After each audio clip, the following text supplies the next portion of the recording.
I think what we're working to do in the time that we have left is to give Ukraine, to give our own country, to give all the allies and partners that support Ukraine the strongest possible hand to use next year and beyond. If Ukraine determines that it needs to continue the fight, we want to make sure it has what it needs to continue that fight: the money, the munitions, the mobilized forces. If it chooses to engage in a negotiation, and that assumes, of course, that Putin and Russia have any intent of doing that, then, again, we want to make sure it's from a position of strength. And from my perspective, I think what I'm trying to do, not just with Ukraine, but across the board, is to give the incoming administration the strongest hand to play in all of these areas, and to pass the baton in a way that they can hit the ground running, because the world doesn't stop just because we have a political transition underway in the United States. Washington Post.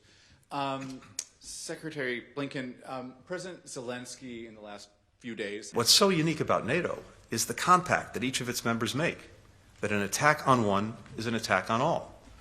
What's so powerful about that is it tells any would-be aggressor, if you go after one of us, you're going to have to deal with all of us.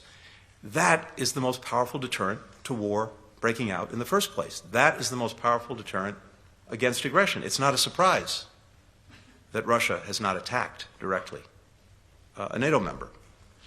So when we all talk about this powerful desire to avoid conflicts, to prevent wars, to have peace, the best way to do that is through our ongoing investment in the world's most successful defensive alliance, and that is NATO.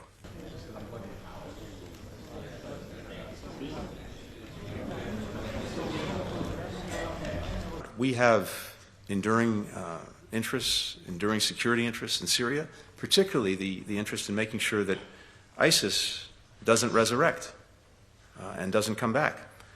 There was a tremendous success by the Obama administration and then completed by the first Trump administration to end the so-called geographic caliphate that had been established, all of the ground and the almost physical state that had been established.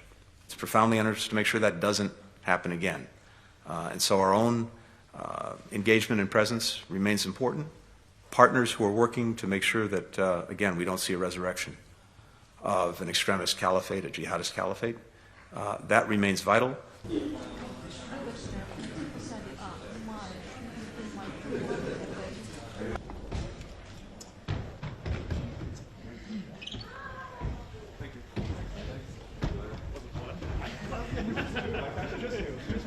Two follow-ups.